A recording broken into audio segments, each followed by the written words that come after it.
Oh my goodness. What's going on?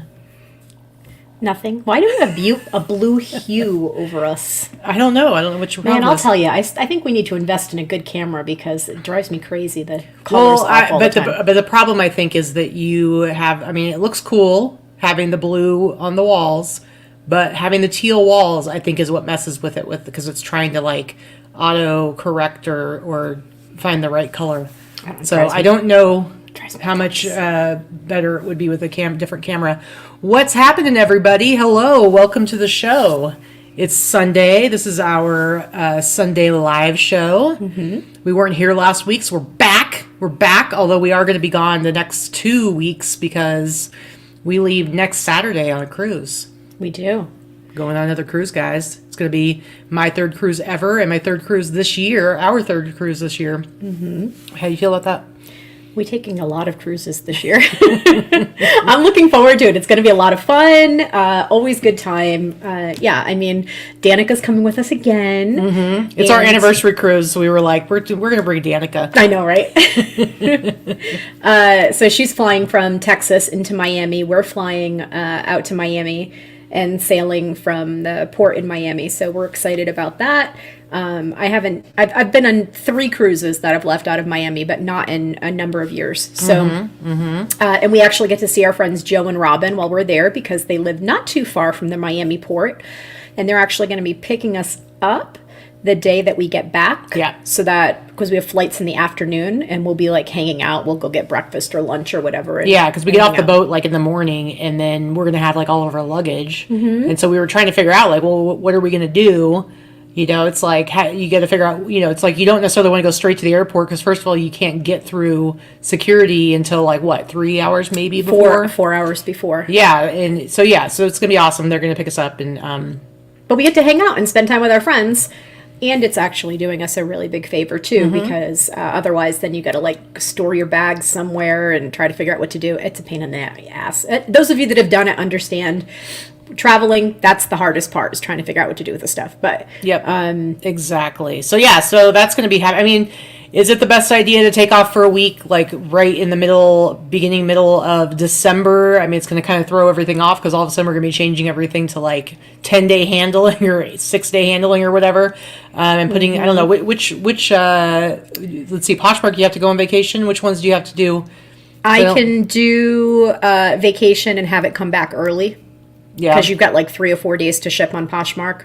They really give you 7 days before they start yelling at you, but your customers will yell at you before that. Same thing on Mercari. You get about 3 or 4 days. So you can schedule your vacation. So I can schedule it to start like the day that we go away and just have it end 3 or 4 days before we come back. Yeah. So I won't lose the whole time. But still, I mean, it's definitely going to affect our sales. We do extended handling on our eBay, and that definitely slows things down. So in Etsy, so whatever, it is what it is. But we've been making lots of changes to how we do things in both of our businesses, and we will get more into that in the third part of today's show. I think it's been going well so far. What do you think? I think it's been going very well. I do have to say, with regards to the extended handling time, the one good thing about that is that if those of you that are shipping regularly right now, I think you've already realized that we definitely have the December slowdown as far as deliveries, ground advantage. While it is much cheaper, yay, I'm thrilled about that.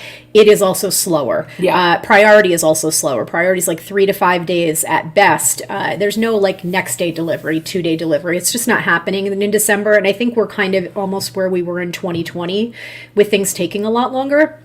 In Q4, which is, you know, the customers hate it, but the fact that we're going to be having extended handling time means that we're just going to give up and realize that anything that ships after the 17th, which is when we put our store on vacation, on the 9th, is probably not going to make it for Christmas. Or if it does, it's not going to be shipped until the 17th or 18th. 18th. So, you know, it's going to ship on the 18th. So, you know, customers need to be aware of that. So I have no problem with, you know, when the sales come in, I'm just going to be messaging everyone and just saying, hope you saw the extended handling time. Your item will ship out first thing on the 18th. Yeah.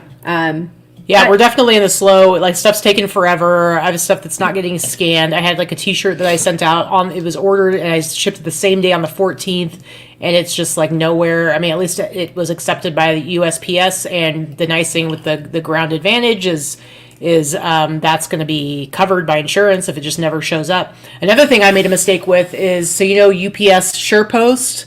You take it to UPS and then it gets delivered by USPS. Yeah. So our mail lady, our regular mail lady, she's awesome, and we can actually give her those packages and she takes care of them. I don't know what ends up happening with them or where they go, but she, during Thanksgiving, she was away for like a little over a week, and so we had a sub, and I had 2 packages, I think, that I put in with SurePost, and they aren't even showing that they were accepted, so I don't even know, who knows where they are.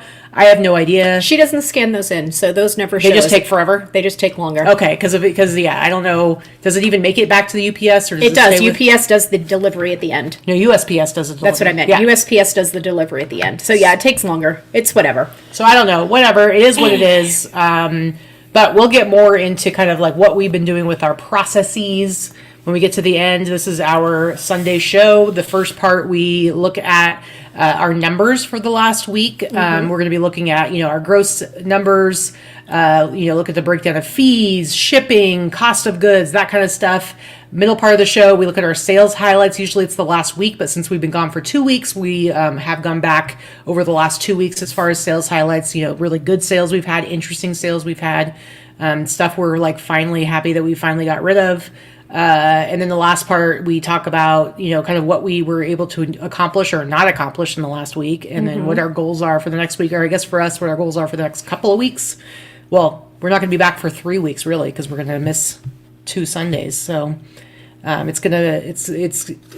goals are going to look a little bit different this time. We're going to miss 3 Sundays because Sunday the 24th, we're not going to be doing a show on Christmas Eve either. So this is going to be... See you next year, guys. Yeah. We'll do one New Year's Eve because we don't do anything New Year's Eve. That's true. So we can do a New Year's Eve. Maybe we can do it, have it be a nighttime one.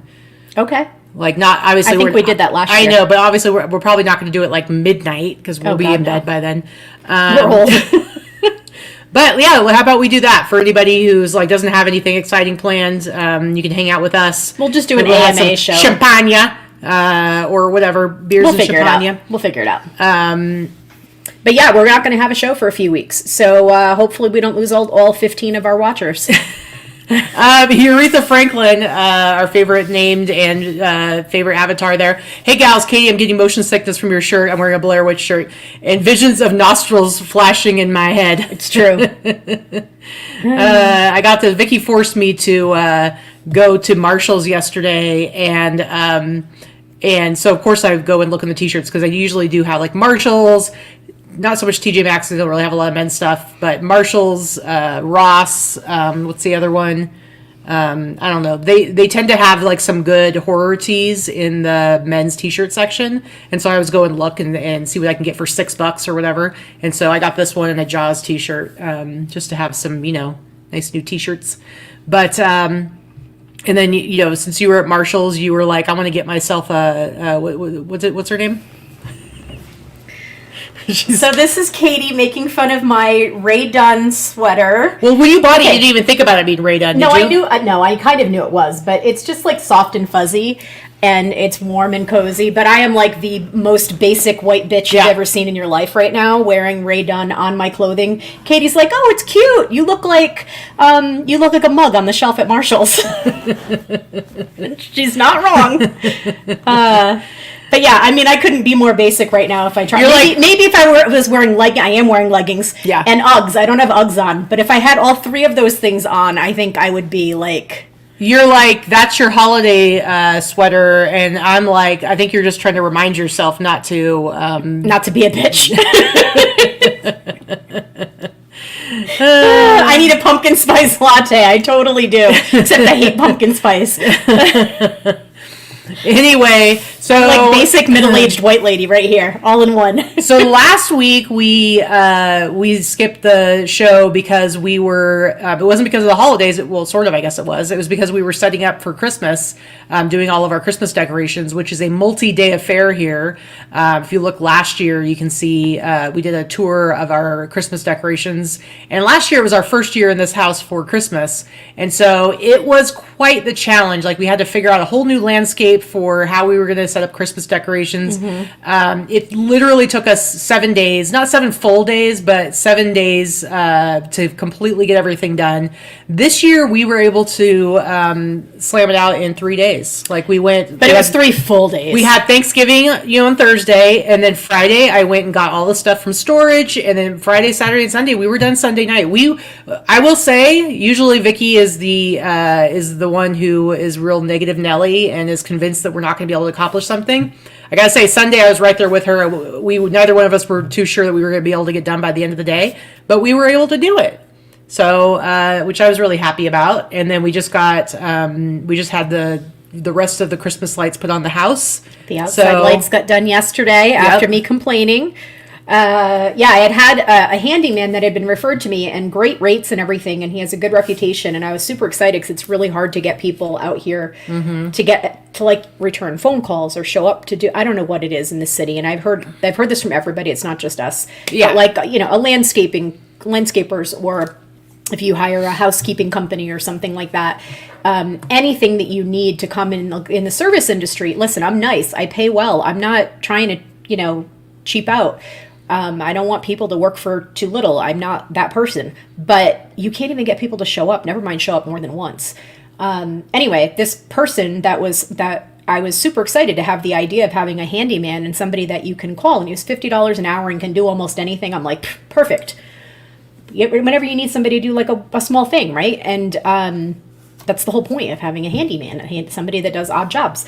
And he rescheduled on me like 4 times over a 2-week period, and he just like couldn't make it out here for like another week or two. I'm like, well, it's fucking Christmas by then. I mean, I don't want to put this stuff up, Keep the F-bombs the day before Christmas. Keep the F-bombs to yourself. Let's talk about what you're wearing right now. What does it say on it? Peace. Anyway, I don't think you have to give up on your dream with a handyman. It just didn't work out for this particular project, but we got it done. With the help of Jeremy, Dana's son, Jeremy. Our friend Dana's son, Jeremy. He's not a kid, by the way. He's in his 30s. Came out and he's like, heck yeah, I'll do something for $50 an hour. And he banged it out in about 4 hours. And thankfully, it's done, and it looks great. So we were rescued. We were rescued. All right, let's get into our show. Let's talk about our numbers. Give me a second here, and I'll get this party started. And, okay, we're going to look at my numbers first. Now, listen, overall, I mean, you can see there's a little bit of an uptick if you follow us week to week. Overall, it doesn't look like super great. But, again, we're going to get into, like, what we've been doing, changes we've been making in our businesses over this last month. Yours don't see much of an uptick. Excuse me, ma'am. We're talking about mine right now. I don't need you to rub it in. We're supposed to be supporting each other. Peace. Sorry about it. Anyway, but I will say, now this is good, and it's also very sad at the same time, that my eBay, when it shows my last 31 days, I am up 27%. So I'm telling you, like, things are looking good. And again, like, now Vicky's is way up, and she does sell a lot of Christmas stuff. She's been selling stuff like crazy. I mean, I will say that, like, my particular inventory is not probably the best overall as far as, like, gift giving and holidays are concerned. But also, it's hard to really know right now, like, how much of this is what we've been doing and how much of it is because of fourth quarter. But I'm just going to say that, like, I'm happy that I am seeing my numbers go up, and it just helps keep us motivated to kind of keep going with what we're trying to do. But you can see I have 15 eBay orders, 9 Etsy, 4 Poshmark, 8 between Grilled, Mercari, and Depop for a total of 36 outgoing orders.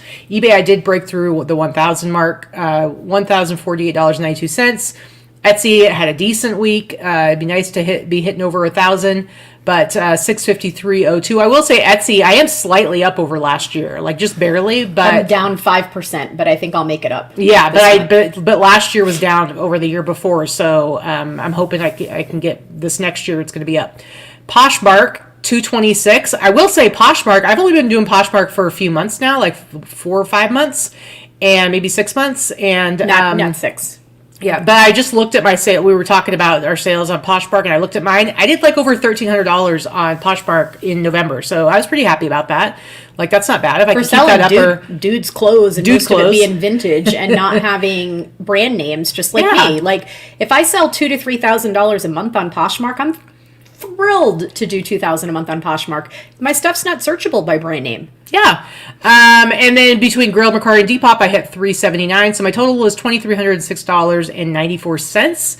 So, definitely not great for Q4, but I'm just kind of getting started on how I'm switching things up. So I'm choosing to feel hopeful.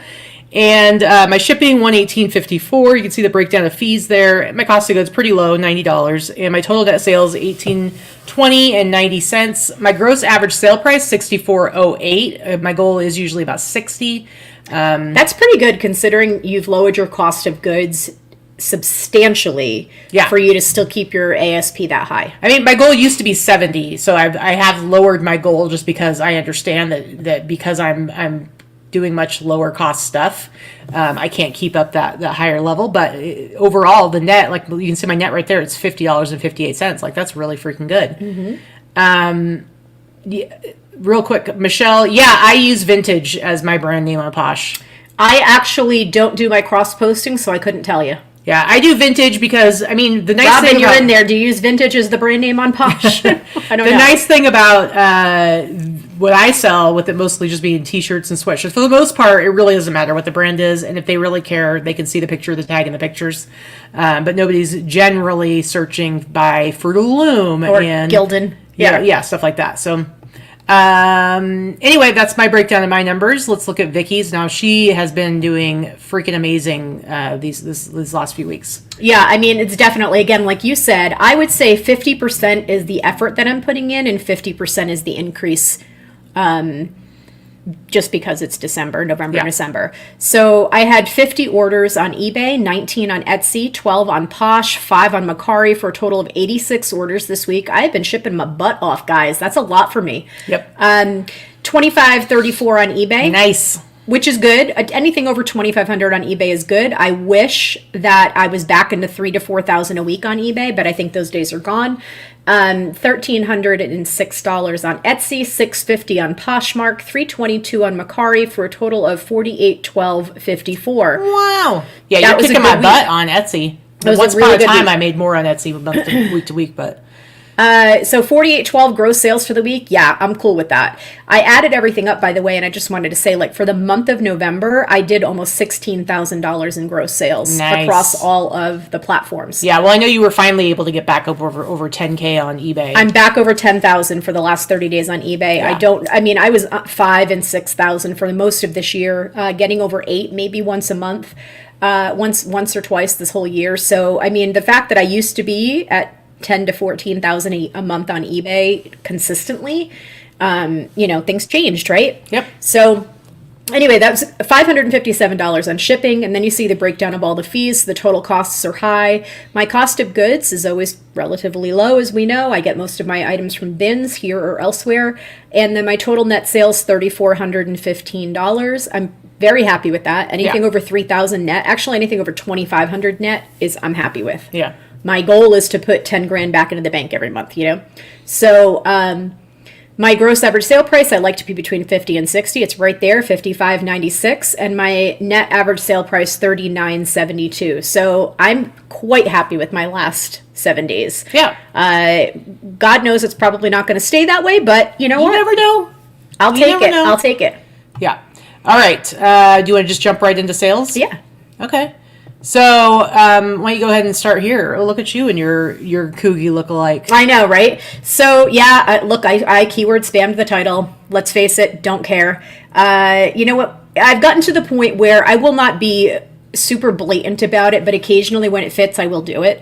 I don't believe that it is necessarily even a rule on eBay anymore. If it is, it is, but it's... So many people do it, it's just... I just put in my item specific so it doesn't show up on the actual title, but it still shows up in the search. Yeah, it's, you know what? It is what it is. Enough people do it that if you don't put it there, you're losing the eyeball. So, I picked this up in Colorado, I believe, at the bins. So it was our most recent trip to Colorado, had it listed pretty quickly. It sold within like 2 days. It went into my sale, and it sold at the sale price you see there, $59.96. That's really kind of a no-name brand. It just looks like a Coogie or Coogie, and it's got I don't know why I said Coogie, it's Coogie. But it has like the winter colors. It's not even super bright. So if it had like super bright colors, I would totally list it higher. Yeah. So I know Barbara may have gasped if she was watching. Listen, guys, it's funny because we'll talk about like what best practices are and what you're supposed to be doing. But guess what? I don't think anybody 100% only ever does the quote unquote right thing all the time. I think I'm honest about it. Right. I'm just saying, like, I think all sellers like have their little things that maybe they won't talk about, but they're little things that they do that maybe are the best practices, but it is what it is.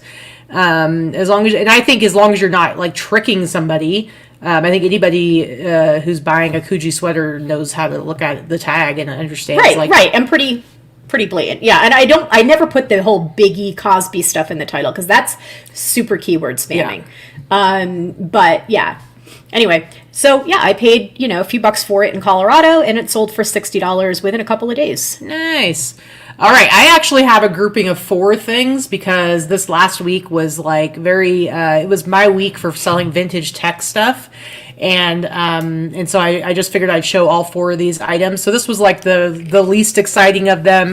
Vicki actually threw this to me at the bins, I think in Colorado. And it's just kind of a tech thing this is touch screen solutions thing from 3M. You're not seeing anything super exciting, so I didn't price it like crazy high like I do with and it's also not super old. Y2K. Yeah, Y2K. I have Y2K stuff that I'll price at $100. It just depends on what the graphic is. Anyway, so I did take an offer for $40. The guy was like, if you take $40, as soon as I get the shirt, I'm going to give you a glowing review. And he was true to his word. And it's like a paragraph long of him talking about what an amazing seller I am. So I was pretty excited about that. It was pretty funny.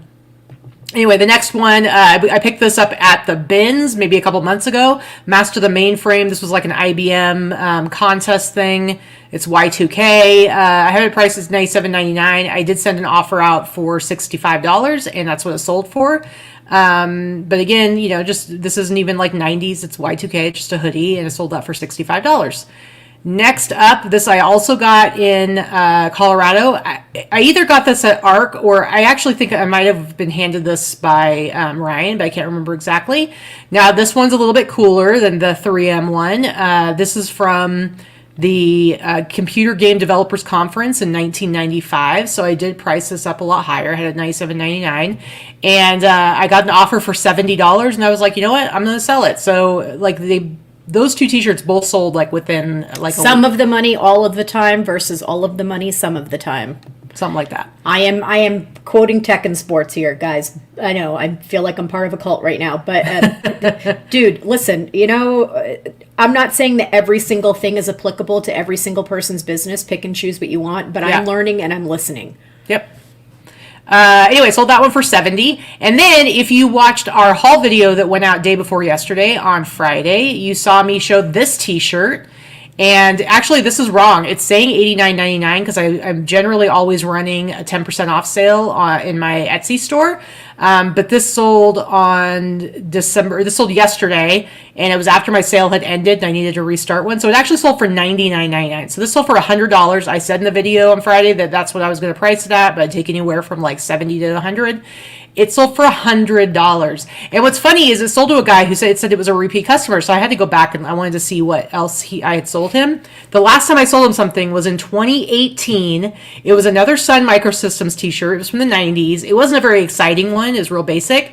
But I sold it for $29.99. And I was like, it just shows me, like, I look at those and I'm like, okay, I really see how my pricing has kind of evolved as, costs have gone up. Like that same t-shirt I sold for $30, I definitely would have had priced at like $60 now. But anyway, I sold this one for $100 and I just listed it this week. It was a super nice, soft, thin 80s Sun Microsystem t-shirt. Anyway, that's it for that grouping. Okay, so this came from Colorado. This was something that I actually had 2 games that I got in Colorado at the bins, so probably paid. This is very lightweight. These are like hollow plastic things and Nerf balls. So probably Danica scored these for you. Danica grabbed both games for me. They've both already sold. This is the second one, and it sold for the price you see there, $75 plus shipping. This actually went shipping international, but it was pretty cool to have. have the little Nerf balls still be there. First of all, they're still soft. They weren't dirty. They're not dirty and crunchy. You know how foam can get over time, it disintegrates and gets crunchy. So like if you use that and hit somebody with it and it was crunchy, you'd probably poke an eye out. But it's still functional and complete, and it's just this simple little game. Some people are selling it $40 to $50. But as usual, you know me, I'm going to price things high, and I was not the lowest priced person with a complete game by any stretch of the imagination. And it's still sold within a couple of days for $75 plus shipping. Okay, so Lori says her kids had this in the mid-90s. I want to know, did your kids also have hair like this? Because this kid's got some pretty sweet hair going on. His mom cut it with a Flowbee. Yeah. Stop!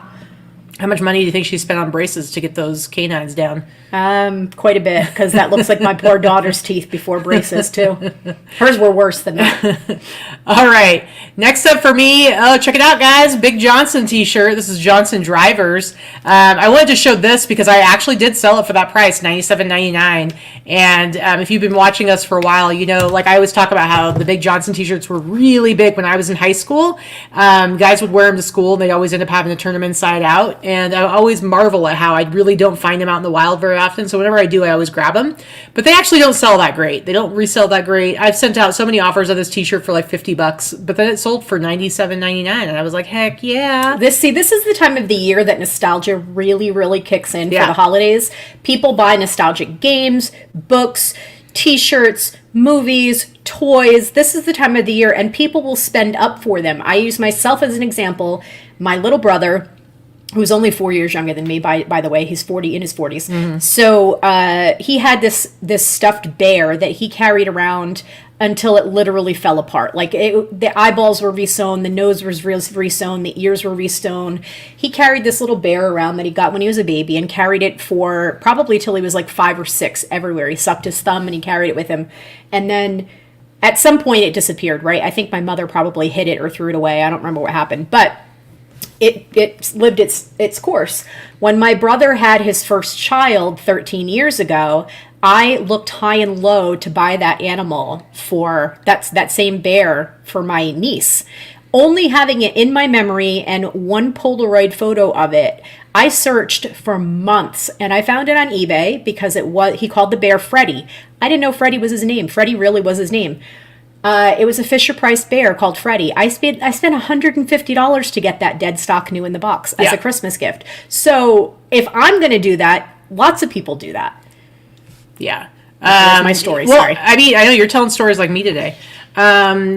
I know, like, for me, there's, like, this painter, you know, those painter's caps that have, like, the one color on the top and then, painter's caps. Mm-hmm. I have one that's white with yellow, and I think it was, like a kind of a surfer, like, palm trees or whatever. I loved it when I was a kid. If I found that, it wouldn't even fit me. I couldn't wear it anyway, but if I found that exact same hat on eBay, I guarantee you I'd minimum spend, like, $50 on it, if not more. Just because, like, generally I don't spend up on stuff like that, but if it was something very specific for my childhood that gave me good feelings, I would totally pay up for it. Yeah, I have no good memories from childhood personally, but I you have some good memories with your friends and stuff, or a shirt that you loved. No, nothing. Mm-mm. All right. No. What about? Okay, that's not true, because if it was like the exact shirt that was like your favorite band shirt that you got rid of like a bunch of them, those make you happy when you see them. That's true. So that you have stuff. All right. Next up for you. This, if Alexis is watching, I got this at a garage sale last July with Alexis. I bought 2 of them. I paid $2 for 2 quilts. Brought them home. I was right outside. We were in San Francisco. I was there for a couple of days to visit my daughter, and I bought these 2 Hello Kitty quilts. I've already sold one of them, and then this second one finally sold. I literally paid $1 for it. But I have had it for over a year. But, I love linens, and sometimes it takes time. Yep. All right, next up, speaking of it taking time. Oh, I remember these. I've had this for a long time. This is a 1997 American Airlines Columbia jacket. It was from a hot air balloon. I bought these at an estate sale, and this was like back in beginning of 2020. Yeah. I believe. Beginning of 2020, guys. Yeah, it was like January or February. It was when we went to a estate sale. It was when we had friends here. Debbie and Kara. Yep, exactly. Kara Cooper, who's in the chat. And actually, I think, because did we go back to the next day or a couple days later? I don't remember. Anyway, I had bought a few. They had a ton of this hot air balloon stuff there, and I had bought a few jackets. They were kind of priced up, but they were really cool ones from like the 80s. And we went back like the next day or a couple days later, and they had everything priced half off. So I paid $15 for this. I don't always remember everything, but I do remember I paid $15 because they had them priced at 30. But I've sold almost all of them. I think I have like one other jacket left. But somebody sent me an offer for $100, and I was like, "Heck yeah, I'm getting rid of this for $100." I've had this thing for 5 years. I know, right? For 5,000 years. It's been 3 years. Okay. Anyway, almost four. Almost four. You're correct. But yeah. Sold it for $100, so I was very happy. I love it when I finally sell something I've had forever and it actually sells for a good price. I know, right? Look, in the chat, Linda said, yeah, she bought one of the Albuquerque ones from you. Yep, absolutely. Speaking of Linda, thank you. She made a purchase for me this week in my store as well. I hope that either that's for you or for a gift. I hope you'll get it any day now. So I appreciate Linda Dean's the best. I know, she's a sweetheart. Okay, so next up for you is... This I actually purchased from our friend Dorothy here in town. Dorothy at one point about a year and a half ago decided she was done with eBay and getting rid of all of her inventory. So I cherry picked and purchased a whole bunch of stuff from her at that time. She has since started selling again. It's like a sickness. Just when you think you're out, they pull you back in. But anyway, so I've had this listed for about a year, maybe a little over a year. I think I paid $25 or $30 from her. I did pay up. I paid good prices to her for the items that I knew I was going to resell for more, and this was one of them. So, but it took a while to sell, but it was really pretty, and there's none like this. This is not a common thing. So it sold for the price you see there, $108 and change. It's just this really pretty Snow White cottage. Very nice. All right, next for me, here's a jacket that I got this at the bins. It's pretty big. It wasn't like crazy heavy, but it probably cost me like $5 or so, but I got it at the bins.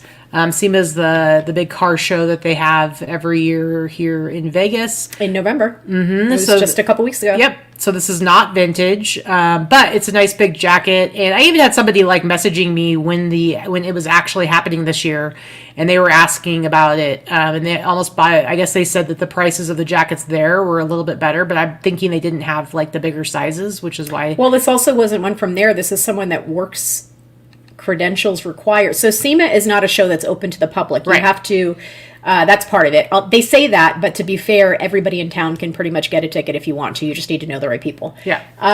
So what's nice about that is someone wearing that jacket will probably get in without a ticket.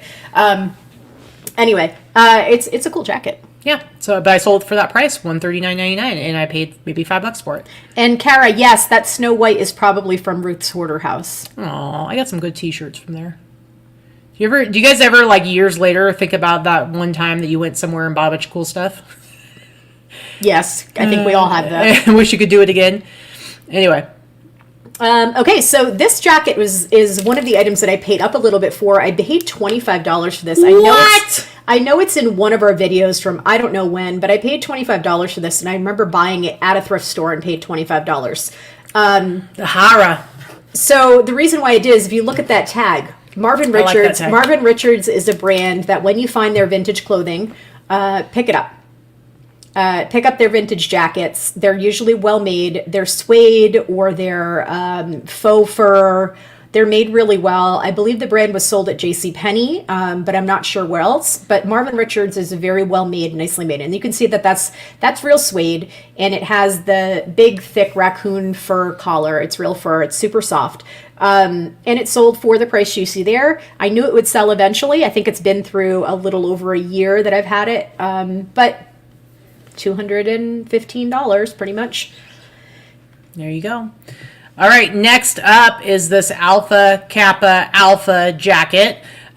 This is from a sorority. This is actually one of the black sororities in the U.S., and it's just a really cool jacket. I actually got this. I got this at the bins, and Jesse's the one who actually found it, and then he like handed it to me. He's like, "Yeah, this isn't really something I'd put in my shop." And he just doesn't have the reach to sell this in his store for. Well, yeah, I mean, nobody's going to come into his shop and be like, "Oh, I'm going to buy this cool sorority jacket." So he gave it to me, and I've had it listed for maybe a month or so. It's a really nice, good, big size, 3XL. I think somebody had sent me a message saying this is the women's sorority. It's a sorority. It's women's. It's like, yeah, but it's a men's jacket. So I'm sorry, I'm not going to list it as a under women's jackets when it's a men's jacket, even if it is a fur sorority, because it just has to do with like the style of the jacket itself and its fit and its sizing. So, but anyway, somebody sent me an offer for $150, and I was like, yes. And it's not a super heavy jacket, so I maybe spent like $3-4 for it, and sold it for $150. That's pretty cool. That's pretty cool. I actually had somebody reach out to me on Etsy, and they wanted to know if I had any other sizes or where did I get it, because they're from the sorority, but they it was too big for them, so they were very sad. Yeah, you're right. Tara Thrift said, it's funny how brands like, Marvin Richards sells for more than it originally did. You're right. It was like a mid-level brand. Like I said, I think it sold at JCPenney. East Coast may have been Jordan Marsh. But it probably was probably a $150 to $200 jacket brand new 30 years ago, 35 years ago. So it's funny how stuff increases in price. Or like Katy selling her Anchor blue jeans for $100 a pair that were probably $30 new. Yeah. All right. Another fur coat, another raccoon fur coat. Raccoon, by the way, is very, very soft. And I'm going to just preface this for any PETA people. I did not murder the animals, and I do not buy or sell new fur. I am very happy selling used. Look, Clarice. Ooh. Had it with a nice Chianti and fava beans. So I do, however, very much believe in upcycling and selling used fur. Used fur, people are always going to want to the look of fur and want to wear fur. And I don't want anybody killing animals now to make fur coats, but if it's already been done, please sell and save the used ones, because let's keep it going and have it available so people are not having to kill the new ones. Yeah. That's all I got to say about that. Leave my raccoon buddies alone. Anyway, it sold for the price you see there, $363. I have had this for a while. This did come from the clothing vault. Did it? This came from my acquisition of the clothing vault, which was in October of 2020. So are you sure about that? Because these aren't their pictures. Yes, some of my stuff I re-photographed. Okay. I'm pretty sure. So the Clothing Vault was the store that was owned by Amanda and Clara that owned List Perfectly. That was their vintage clothing store. I bought the remainder of their inventory. I acquired the remainder of their inventory the end of 2020 when they finished selling.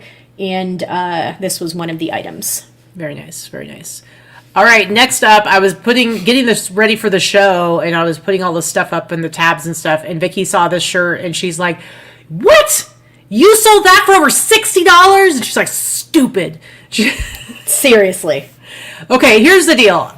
So occasionally I will buy like blank sweatshirts. Oh, I sell those too. Okay, hold your horses, ma'am. Excuse me. Ma'am. Practice some peaceful actions right now and shut your yap. It's a facade. Anyway, I will buy blank sweatshirts depending on the condition. I kind of have gone away from that a little bit, but generally I won't buy like blank t-shirts. There's a place for them, but I just don't really think they're that valuable to pick up.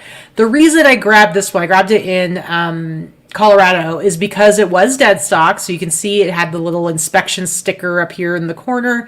And it's like an 80s sleeveless muscle shirt. And the reason I grabbed this is because it's a very specific type of this muscle shirt. It's in such great condition. This is very pony boy from The Outsiders. Yes. So I feel in my mind, now this is just my feeling. It wasn't like I had gone and researched like the value of muscle pocket tees. It was just kind of like a gut feeling. Like, I feel like this has more marketability than just a blank t-shirt, vintage t-shirt. And guess what? I was right, because I listed it and it sold literally within like maybe 2 or 3 days of me listing it for $62.99. I got this in one of the ARC thrift stores. I probably paid like $2 for it, and it sold for $63. Seriously though, cannot everybody, let's face it, most of our audience is our age or a little bit older or a little bit younger. Do you not picture Matt Damon wearing this in like The Outsiders? Yeah, or what's his name for Karate Kid? Danny. Ralph Macchio. Yeah, that's his name. Okay. All right. Next up for you. So I've actually sold every Mr. Christmas thing that I have in my store over the last month. And I sell items, and I talked about this on the last show. I sold another one that was similar to this. You can see it's yellowed. It's vintage. It works. Bought this at the bins, paid $7.99 for it because of the weight. And it's vintage and it works. It's not perfect, but I sold.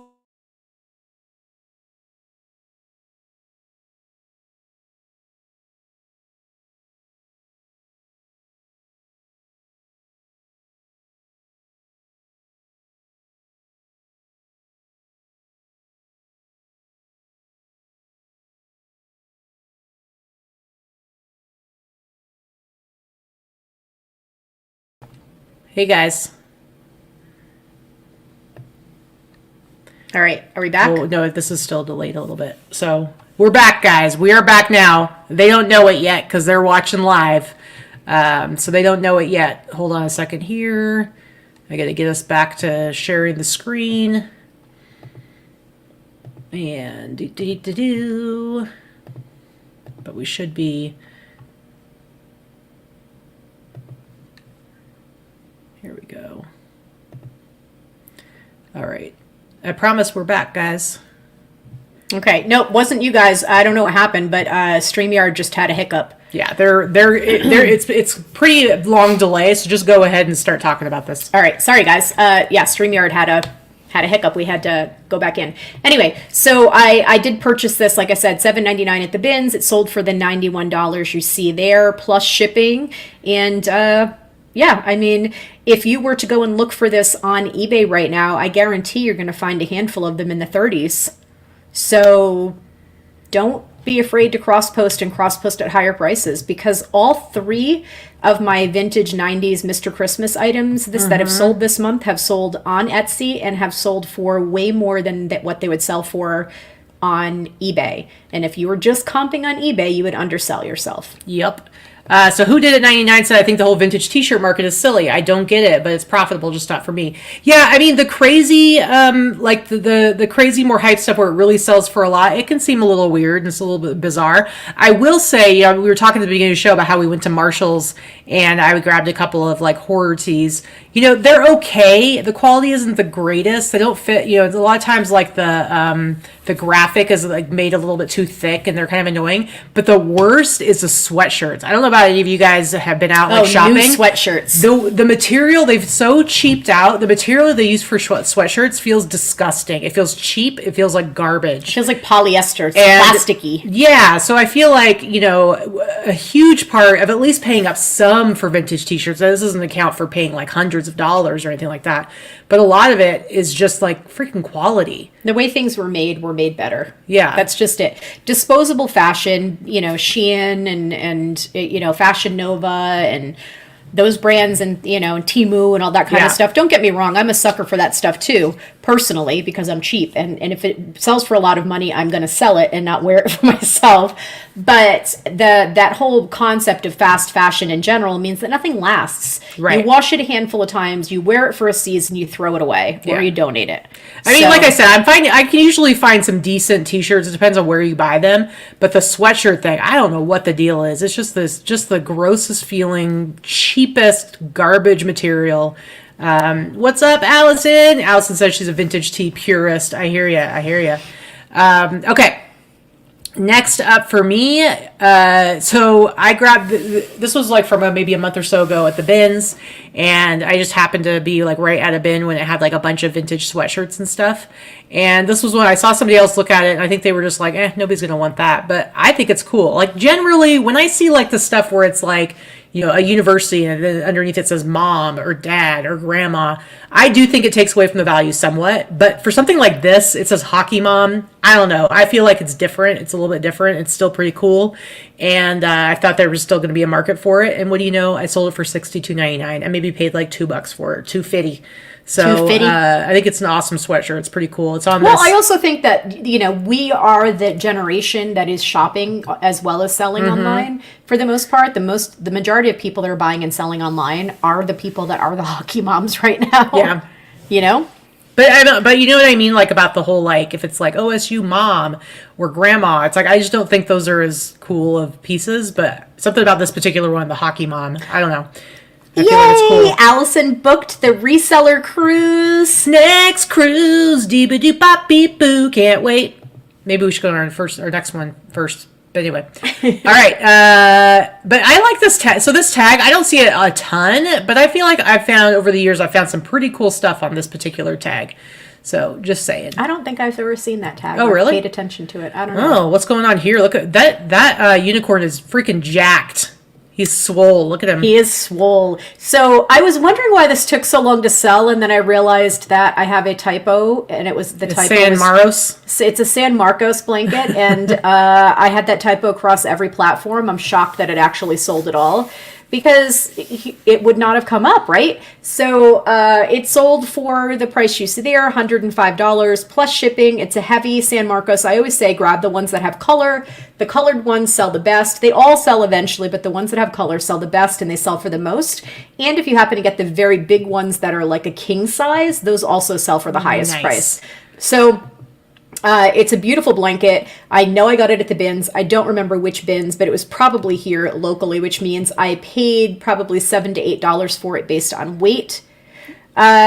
Crystal, you never did blankets, did you? She's done a few, but you didn't list this one for me, Crystal. Yeah. That's a me. If it makes you feel better, all those Pittsburgh Steelers T-shirts that I just got this last week, when I listed like half of them, and then when I went to list the other half of them, I realized that like 5 or 6 of them I had listed as Pittsburgh Steelers.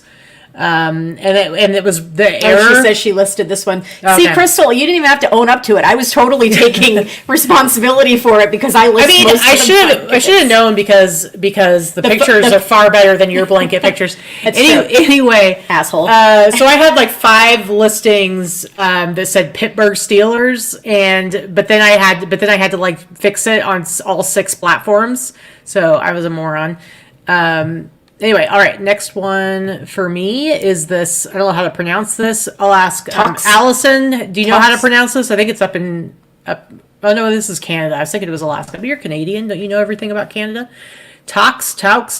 Because she's in Alaska, she knows everything about Alaska too. Well, she's like an outdoorsy person. Why can't I just ask her? Ask me something about anybody who lives hella hiking. Well, it's hella hiking is like they take you in on a helicopter and then you hike. I think I kind of understand. So what do you mean? Who goes that? You're not going to walk all the way to the place, are you? I don't know. That seems. How you gonna hike out in the wilderness? I don't know. Without hiking in by foot, if you can't drive in. First of all, you have to suspend reality to say that I'm actually hiking anywhere. I know, but you're saying that like it's this crazy idea. You know, you understand the concept that there are people who like to do outdoors things. Suspension of disbelief. Yes, correct. Do you understand that? Big in this house. Yes, I do understand. Okay, so that's how you get there. You got to like take a helicopter. Anyway, whatever. Sold it for $89.99. The price there is correct. It was priced at $100 with 10% off. I will say the person bought this T-shirt for $89.99, and then they made an offer. I have another one that's the same company, I think, but it's not as cool of a shirt. But they made an offer for like $44, and I accepted. But I hate the way Etsy's offer system is. It's so dumb, and it's like then you gotta are they gonna accept it? I don't know. And then she never like paid for it, so I waited like a day to ship it out because I thought maybe she was gonna get both, but whatever. So I just sold the one for $90. Just the one. But I like this tag. Wait. Oh, it's not going to let us see the tag. So never mind. I don't like it. I hate it. All right. So this was a bins pickup. I believe it was this spring or summer. So within the last 6 months or so, I purchased this. It was the bins here in Vegas. I was pretty excited to grab it. We all know Ed Hardy is having a moment again. But this was something pretty special. This is a cashmere sweater, and the graphics were amazing on this. And it sold for the price you see there. It sold for $118.96. Ridiculous. That's my sale price. I'm running a sale in the store. I've sent out offers. I've had a lot of interest on this sweater on every platform. I've sent out offers everywhere for much lower than this, actually. And the fact that it finally sold, I'm pretty psyched about. I will say, though, it sold to a woman. and she asked me if she could return it if it didn't fit. So crossing my fingers it doesn't come back, because I don't normally accept returns on Etsy. But when someone asks me nicely, I would honor it. And if it doesn't fit, I will honor it. She's like, I know the measurements. I checked the measurements. She's like, you just never know how it's going to, she's like, I like it big, but I don't know how it's going to look on. Yeah. So she was nice about it. So I'm like, fine. I think that Ryan and Allie should do Ryan and Allie Ed Hardy style clothing line. And they would have like their fist bump right there. I think you need to screenshot that to send that to Ryan. Because wait till you see their brand new merch that's coming out. Yeah. See, I'm not somebody that buys a lot of merch. I'm not someone that buys merch from friends. And don't get me wrong, it's not that I don't support my friends. I just think it's just not my thing, right? Yeah. I have purchased almost everything that Ryan and Allie have sold over the years because they actually do cool merch. Yep. So I look like I'm this weird stalker fan, but... Well, you are. You are. I mean, they did come to our house, so it serves them right to have a stalker. Allison says it's pronounced Tox, or that's how she would pronounce it. And she knew what I was talking about, see? Okay. Next up for me is another bins find. I always say anything rodeo is going to be cool. This one, I thought this one was pretty awesome. This is a 1992 National Finals Rodeo Sweatshirt. And it's got an awesome graphic on it. And it's got the sweet accents around the collar and the sleeves and hem and everything. And I sold it for the price you see there, $89.99. I paid it's pretty light, like $2 for it. So... love me, my bins flips. We got some Danica in the house. Caw. What, Danica? Hey, Danica. I'm wondering if you would like to have a salted caramel at this time, ma'am. Salted caramel. Anyway, love my rodeo stuff. I will say, Vicky went to the bins without me yesterday and today. I didn't go yesterday because I needed to stay home while our Christmas lights were being put up, and then today I had other stuff that I needed to do. I had to do some bleach stuff. But we'll get into that in a few minutes. We're going to get to the last part of our show. What's next for you? Okay, so this is a sad tale. So this is actually kind of it's interesting. Let's put it that way. So I picked this up at the bins here in Vegas. Some duck decoys can go for a lot of money. Some don't. I don't know shit about duck decoys, especially if they're not signed. But I do know that this is old, right? I knew this was old. I was able to look up a little bit. I know it's made out of cork. It has all the original paint. The eyes are glass. I actually asked about this in the boss group and basically was told by a couple of people that it was not worth anything. And I'm like, fine, that's cool. I paid like $2. So I bought this in the bins, and for whatever reason, once I figured out that it wasn't worth anything, I had it listed on every platform for like $30, except Etsy. Now this may have been a Robin error, or it could have been a me error, and it was listed for $2.99 on Etsy when it was probably listed for $29 on eBay. Let's blame it on Crystal. Crystal doesn't do my cross-posting. I don't care. Oh, and she does not list hard goods, I don't so care. It was not Crystal. In any case, I sold it on Etsy for $209.96, which was the sale price. I was like, holy shit, someone bought this, and they paid way too much money for it. Whatever. I'm happily sending it out. It's cork, right? So it's super lightweight. I wrapped it in bubble. I actually wrapped it in styrofoam and bubble and put it in a box, and it doesn't move around at all, and it weighs next to nothing. And can we talk about what happens at the bins when you, at our bins anyway, when you can see back through into the back door, you can see how they fill those bins. They have those big giant machines that dump it all, and you're always all that stuff's getting smashed. And a lot of it does. They're pouring it into the bins. How it doesn't get smashed, I don't know. Didn't get smashed in the bins. Didn't get smashed in the bins getting moved around and tossed around by all people looking at other crap other than this. Anyway, it got busted. So, of course, I don't get extra insurance on anything, and we all know USPS doesn't pay insurance claims anymore. So, the beak got broken off. So the customer sent me a message, and he was buying it as a gift for someone who is a duck collector. So he probably doesn't know that it was worthless either. I don't know. It's worth whatever someone's willing to pay for it. I know. I'm just joking. But anyway, it got sent to him, and the beak broke off. So I was like, damn it, there we go. This great sale. I'm going to have to refund the whole thing. And he's like, I don't want to have to deal with shipping it back. And I'm like, oh, I don't want you to ship it back. I was just going to refund it because what am I going to sell, a broken duck decoy? Anyway, he's like, I sent him an offer and said, would you take 50% off to, glue it? And keep it. And so you still sold it for like 3 times what you had listed on every. So I still sold it. I refunded funny. him $105 and he was thrilled. So There you go. Good perceived value duck luck, yeah.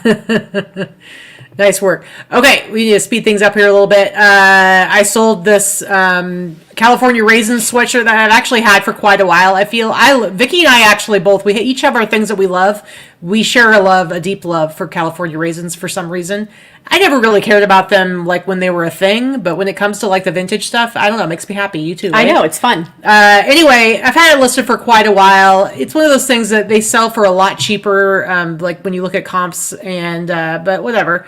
I still think it has more value than that. Sold it for $89.99 on the good old Etsy. I think at most I paid like $10 for this. Sold it for $89.99, so I was very happy about that. That's crazy. Yep. All right, this is an old one. This actually came from the clothing vault as well. Yep. So from October of 2020, you can tell because they have the invisible mannequin thing going on. This is very cool. I don't remember seeing this. I've had this for quite a while. Now, mind you, their photos were usually pretty good, but a lot of them were very yellowed. And I did not do anything other than just use the same photos. If I were to do this again, you can tell the colors are not appropriate. Yeah. But it is a gray vintage 80s Ocean Pacific parka. I've had it for quite a while. It sold for $115 on Poshmark, and my buyer is thrilled. Yeah. Patty, I think with the California Raisins, I think one of the things is they were entirely like a marketing scheme. The figures, said, what are the figures? I know that. I'm trying to tell her answer a question. I think the whole California Raisins thing in general, it was all a big marketing scheme. So there was a lot of that stuff put out there. So I don't really think they're worth a whole lot. And honestly, I don't think I think that's why a lot of times the clothing is priced so cheaply, because there is a lot of it out and about. But whatever, I value it more in my heart. Hey, Alexis. I Oh, was just Alexis. talking about you earlier. No, we're not rich yet. We're getting there though. We're trying. Okay, next one up for me is this vintage Y2K Nike sweatshirt for the Gonzaga Bulldogs. I don't know what the is. I think it's like high school or something, right? I don't remember. Gonzaga is college. Is it? Yes. Oh yeah, NCAA University. I had to look at my tags, man. They're always in the Final Four. Well, they used to be anyway. Yeah, see, I didn't remember though, but I just had to look at my tags because I use tags, unlike some people I know. Anyway, Bulldog basketball. I priced this up a bit because it does have the little tiny center swoosh, which is very popular. So I figured, hey, I might as well go for it. And I actually sold this to a woman who was buying it for her boyfriend on the old Poshmark. Sold it for $80. So, You sold it to Taylor? Huh? The one asking you the messages. Why? Oh, that's right. I forgot that the messages are. There you go. That's so weird about Poshmark. Anyway, so yeah, I'm loving life as a posh twat, everyone. And I'm looking forward to how twatty I can get in 2024. I'm hoping I can reach the heights of twatitude and live happily ever after, twatting Ridiculous. around. All right. So these, Katie is full of regret right now. Regrets. Yeah, as I was handing them to her, have you ever done that? Like as I was actually handing them to her, I was full of regret. You handed these to me at the bins here. Yeah, I was dumb. Here in Vegas. I had them listed for a lot higher, but I only paid what the weight was. They are heavy. So I probably paid $6 to $7 for these based on the weight. But take a look at these. I mean, these are sweet. I know I showed them in one of our hauls. These pictures are pretty awesome. The pictures came out pretty good. It looks like a model picture with like hair blowing in the wind, like the way that I feel I did not take those that pictures. fringe looks like it's that in was motion. Actually my short-lived assistant that lasted for like 2 months. I like them though. It looks well, she didn't do very good photos, but this picture for some reason is magical. Yeah, a couple of them were good. She, even a blind squirrel gets a nut once in a while. So it sold for the price she's there. I mean, I think I probably could have gotten more if I'd held out a little bit longer, but I was pretty happy to sell these for $250. Yes, Val Kilmer in the Doors movie. This is if he wore a pair of leather pants. No, that was what he'd be wearing. Okay. These are low slung rocker, like the crotch lace up, like 80s, 70s. People would wear these super boho, like you could see like the pelvic bone right above the crotch. hanging Yeah, out. this is one of those things where I was still wrapping my head around the fact that I was branching out to doing more different things than just t-shirts and sweatshirts, and I hadn't fully mentally clicked over to that. And so I think I was an autopilot, and I handed these to Vikki, and literally as they were leaving my hands, I was in my head thinking, like, why did I just do that? These are probably worth a lot of money. So yeah, I mean, I definitely could have held out more for more money and probably gotten at least another $100 to $200 out of them. But I was again, some of the money all of the time versus all of the money some of the time. So I had like $5 to $7 invested in them. They sold for $250, and $250 is a good price on Posh for anything, really. And how did I determine that they were 70s? So I've sold a lot of things like this before, that making the handmade items out of soft buckskin leather is a very 70s thing. It's not anything that anyone does anymore, and I doubt that I've seen anything come that's newer than 70s for that. They would make a lot of those things like that, like pants and vests and jackets. I've come across a lot of stuff like this before. Well, Alexa, since you were late to class, Vikki did talk about at the beginning of the show. She was mentioning that whole statement and approach from Tech and Sports. So yes, it does sound familiar. All right. Yeah. And yes, Susie, those would have been divine on John Bon Jovi. 100%. Anyway, last one before we get into the last part of our show is this awesome Magic the Gathering t-shirt. I've had this for a little while, but I got this at the bins, and I was very excited when I pulled this out of the bins, and it was not, I think the bins had already been picked over a little bit, but somebody didn't see this at the bottom of the bin, and pretty much dead stock t-shirt from the 90s, and where am I going? Anyway, and so I did have it priced originally like $200, but somebody sent me an offer for $125 on Poshmark, and I said, heck yeah! So this would be geek core, right?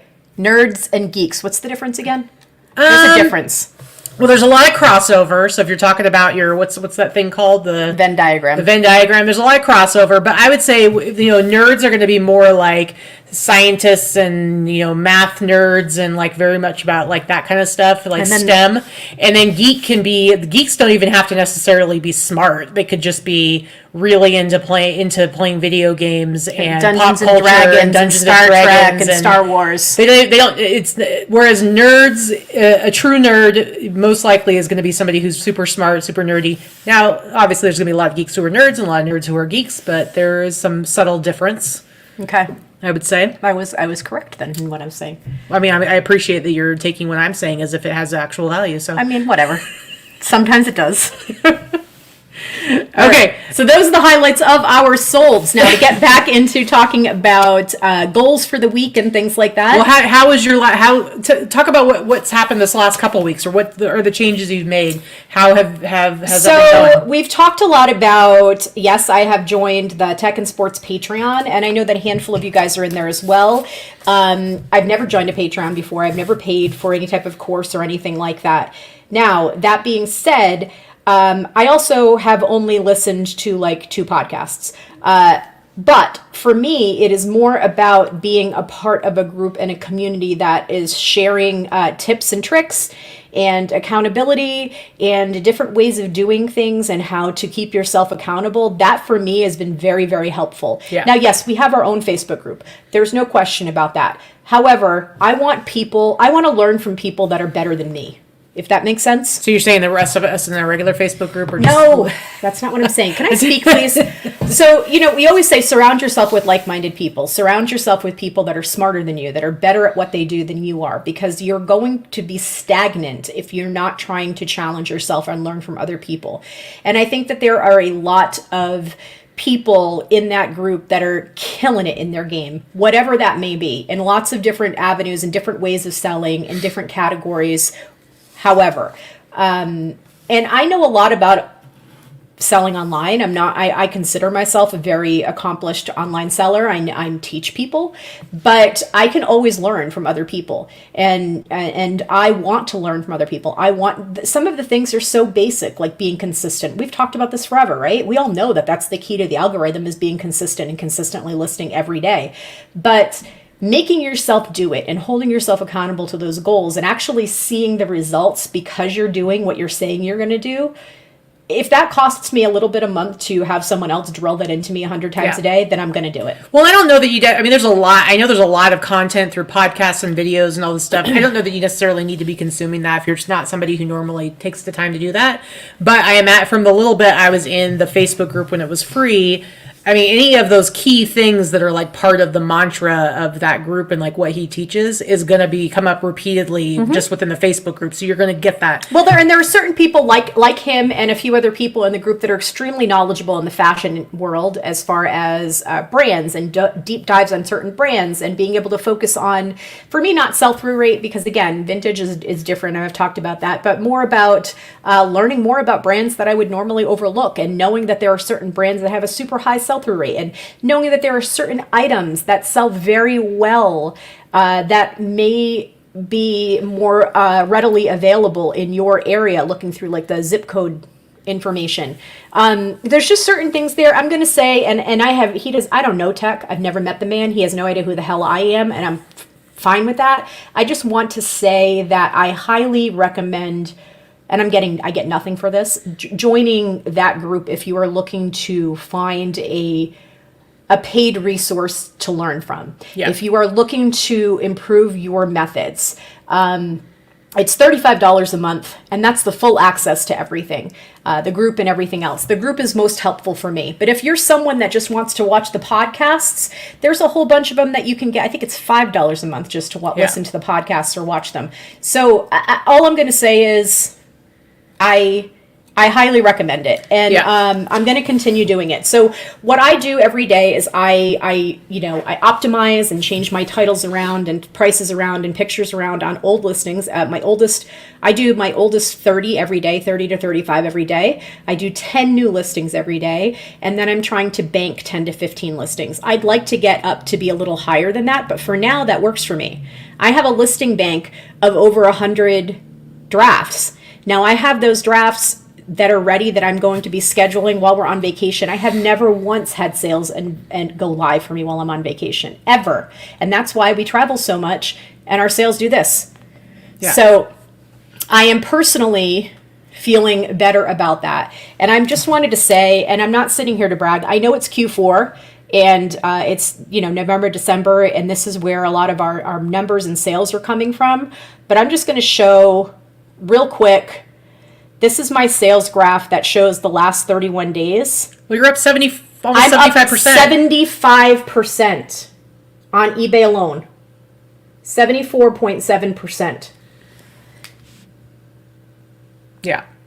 Now, is some of that due to all creating these new habits and being consistent? I'm sure. I'm sure at least half of that. Well, I think what happened is when we were doing so much traveling earlier in the year, and then we finally got to where July we were going to be home, and we were not happy with how our numbers had been. We weren't happy with where our businesses had been over like more than a year previous to that, and so that's when we kind of switched up how we were doing the show and making it more about. And we were definitely burnt out. Making it more about an accountability thing and coming in every week and talking about what we had done and what we were hoping to do, and that was helping us to be motivated because, like we talk about, when your sales aren't going well, it's really hard to stay motivated. And so I think when everything kind of came up with the whole tech and sports thing that kind of brought him into the daily conversation for a lot of people that weren't paying attention before, I think it kind of fit really well with what we were already talking about. Correct. And I'm not in the group, but I'm still kind of pulling the stuff. Like, it's with how I've changed like my sourcing.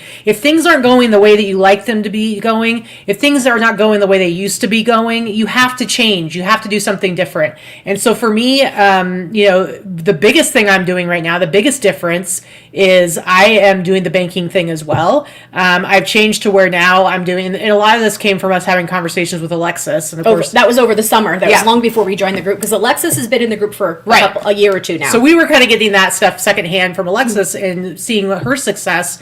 And so I finally, like this month was like, and I was kind of talking about like, well, I don't know if I'm going to do it right now, but I'm going to do it soon.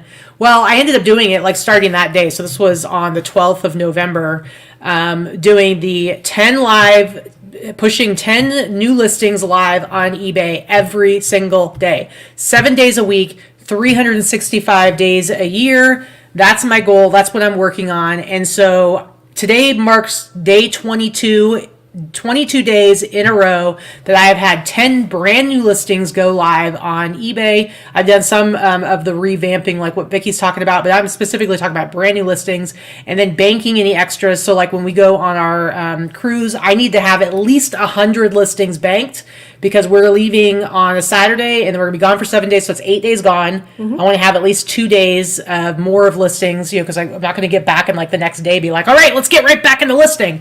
So I need to have that cushion. But in order to do that, I have to constantly be bringing in more stuff. But it is better because before my goal was 50 a week. Now it's like 70 are being done every week. Live. So here's another example just for me, just to talk about just in the last week. Okay. So I've listed 95 new items in the last week. 95 new items listed and a bunch revamped and stuff like that. 95 new items listed. I sold 85. So getting close to, a higher sell-through rate. Again, it's not necessarily on the individual items. It's the number of items. If I'm going to be listing 100 new items a week, I want to sell close to 100 items a week, right? I'm not in the business of just trying to build up my inventory. I have plenty of inventory. I want to cycle that inventory through. Yeah. And I want to sell the items and I want to be consistent. 95 listed and 86 sold is a great ratio, Michelle. I agree with that. And that's something I want to be more consistent with. So there's a couple questions there. So Tara asked, how is it different or better than what he was doing before in the other group? I couldn't tell you. I was not in the other group. I couldn't stand the other person he was working with. And that's not someone I ever wanted to give my business or money to, period. Yep. End of story. And if you watch this channel enough, I've said that before, and it is what it is. Now, as far as tech, I don't know him on a personal level. I have no, but he could be a dick. We don't know. I don't know. I don't care. Personally, I find that the information that is given is. There's so much, it's information overload. And I think that if you can get easily bogged down by that, but if you pick and choose the items that are good for you, I have never seen something so organized and so consistent with a vast amount of knowledge and information that is given at that type of price point. These are the type of things that people pay thousands and thousands of dollars to learn and to have, and it's all concise and given to you. So that's all I'm going to say about that. Again, he doesn't know me from a hole in the wall, and we have a very small influence here with our group. But if you are thinking of trying to learn better in different ways on how to do your business and how to improve your business, and you're ready to apply those things, don't pay for something that you're just going to sit on and not do and not make any changes. Don't do that. I don't recommend anybody do that. But if you are willing to put in the work and you are willing to learn and make the changes, the necessary changes you need to make your business better, then this is where you should be spending your money, period. Yeah. Or, you know what, dip your toe in here a little bit if you're not ready to do that quite yet, and start, checking in with us every Sunday, or at least the Sundays we're here. Sorry, guys. Check in here with us, set your goals, give feedback about where you're at and what you've been doing. Because like I said, I'm going to be, the title of this, How Many Days Does a Habit Make? There's a lot of research around like building new habits and how hard it is to kind of like get that ingrained. And they say it can be anywhere from 18 days to 254 days. It's just based on like me interwebbing and Googling. But that it's like an average of like 66 days of doing something to make it kind of an automated thing. And so for me, I'm on day 22 of doing this listing 10 things every single day. And so far it's been going well. Like I had to take 4 days off in a row to do Thanksgiving and like our decorating. But because I banked enough listings ahead of time, I could go through that. I'm going to do the same thing through this. I haven't had as dramatic of results as Vicki has. But I'm going to stick to it. I'm going to keep going and see what it looks like beyond the fourth quarter. If I keep doing this, what's it going to look like in 6 months? What are my sales going to look like? Right. And right now I'm doing 10 a day. I don't sell 10 a day. But hopefully as my sales improve, I want to get to that point where I'm selling 10 a day or more. And I have to like up that number because I need to make sure that like I'm not just like depleting my inventory. So Jen says, bring him to the remix. I very much would like to see him come to the remix. Yeah. I don't know him well enough to make that ask yet. And at some point, I think that we will get there. And I will work on that. If it's at all possible, he is someone that should be at the remix for sure. I don't know if that's something he does or would do. But knows? don't believe me, it's on the radar. And then the other question there I was going to answer is Crystal's question: is it for larger sellers? You think it'd be beneficial? Crystal, I think you're a mid-sized seller based on what I know about your business. And I think if you are anything more than a casual hobby seller, this could be good for your business. As a casual hobby seller, if you list 10 things a week or something like that, no, this is not worth it. Yep. And if that's where you want to stay. But I think that you could benefit from it. Yes, I think both you and Angel could. Again, you are someone that likes to listen to podcasts and join Zoom calls and things like that. That's hard for me because I can't work when I'm doing that. So I'm terrible at it. But however, that's something that you already like to do. I think if you had that stuff playing in the background and learned some of that stuff, you would do really well with that, because you're someone that is a visual learner and you learn and you retain the information that you learn. So yes, I do think you would. The other thing that I've done, and Vikki doesn't care as much about like differences in her title structure, whereas I am so rigid where it's like I have a way that I do things, and this is the way I've been doing it for this many years, and every title follows this formula, like how I like it done. And I finally, as much as I hated doing it, forced myself to redo how I do my titles. I'm not going back and changing anything. I'm just going forward, and then anything I revamp, it's a different title structure. And so that's another thing that I've changed. I never cared about my title structure. I have been changing every single one. When I'm talking about optimizing my listings, I'm going back in and changing title structure and photos and certain keywords and things on old listings, which before I would just end a bunch and do sell similar and call it a day, and sometimes change the price and lower the price or whatever. I'm not doing that. Now I'm ending that, 30 or 35 a day, and I'm revamping each one. And I am telling you, I'm selling the old stuff many times the same day. So something's working. Yeah. Okay. And and yes, he was the highest grossing seller in men's clothing and t-shirts for a number of years. He is dialing back his business. He's working towards his retirement now, so that is not the case, but he was that for many years. Yeah. And I've really had to like completely rethink how I do things. I was talking to Liz earlier, and she was saying, because I was asked about scheduling listings, and she's like, I just feel like it's better to have it if I have it, I want it listed so it can be sold. And it's like, yeah, that's the way I thought for a long time. But what I realized now that I'm doing this, I'm consistently getting 70 things going live per week, which is more than I did before. And it was always so sporadic. I'd get in 100 things and I'd list them as fast as I could. And then I get these things and I'd list them as fast as I could. And then I'd have different things would happen. We'd go holidays, we'd go on vacation, we'd go travel, we'd go do this would happen, that would happen.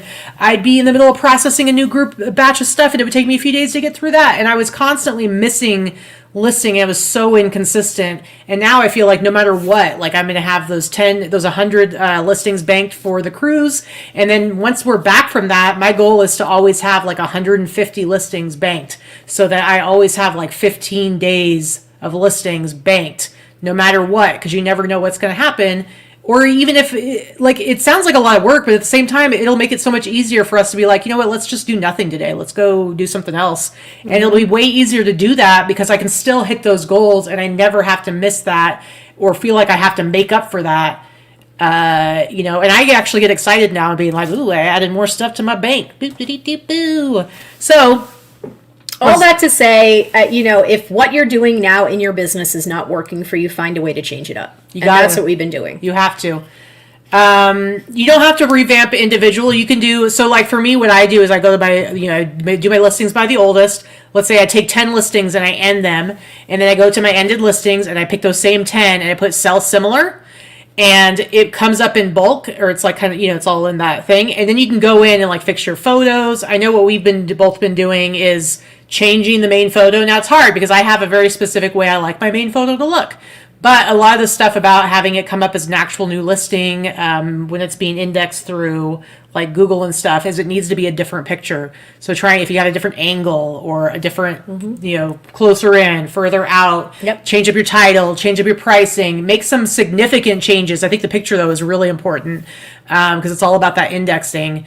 But yeah, you can do it as it's like you go through the big bulk thing. I take the background out because some of the old stuff, it looks terrible. I don't do it by bulk. But anyway, I just want to answer Tommy's question real quick on the bottom, and then we can get going. But are we going to list from the bank on the cruise then? We're actually going to schedule listings before we leave on the cruise. from the bank. So scheduling listings on eBay is free. I've never done it before. I just started doing it today. I already have 12 listings scheduled for next Saturday, which is the first day that we go. And I'm going to be working on that all week. Yeah. Vicky's going to be scheduling. I do mine a little bit differently. I won't get into it because then her eyes will glaze over. But so I will every day. It literally takes me like 5 minutes though. So I will do it from the ship, but I have it scheduled, but whatever. It is what it is. Okay, so as far as this next week goes, there's a really good chance we're not going to have any kind of haul videos this week. We have a lot of stuff to do before we go on our cruise. So you're probably not going to see anything from us probably for the next couple weeks. However, I am going to be doing the daily vlogs from the cruise. So once we get back from the cruise, you'll get to see. You're going to get like a good 8 days of videos from the cruise. So it should be super fun. Well, you think it's fun. Hopefully she's not going to get stung by a stingray again. But now we know. Now we know how to take care of that. Listen, guys, we took a hiatus from doing any pre-recorded videos for like a few years. And Vicky would complain about every couple of months. She'd complain how we don't do videos anymore. So I finally bring it back, much to my high resistance over a long period of time. Mm-hmm. And now anytime I pull the camera out, she's like, "Ugh, are we filming again?" You cannot please her. There is no pleasing her. So the answer to Diane's question, then we're going to go, is that when we're on the cruise, we do just change handling time. Yes, we do not do vacation mode. Vacation mode takes a long time for your listings to be seen and to recover from. We have found that changing your handling time, your sales will still stay fairly consistent. Even with a long handling time, you won't lose too many sales. But changing and using vacation time is terrible for your algorithm on eBay anyway. So we never use it. We've tried it a couple of times, and every time it's a mess. So yeah, it's a mess. Anyway, guys, so we're out. I don't know. Maybe something will come out this week, but I wouldn't count on it. So anyway, everybody work hard, make lots of money, and we will check in with you when we come back from our cruise. I hope everybody has a great couple of weeks, and get yourself all decorated and sell all the stuff for Q4, and I hope everybody makes lots of money. Yeah. All right. Bye. Bye.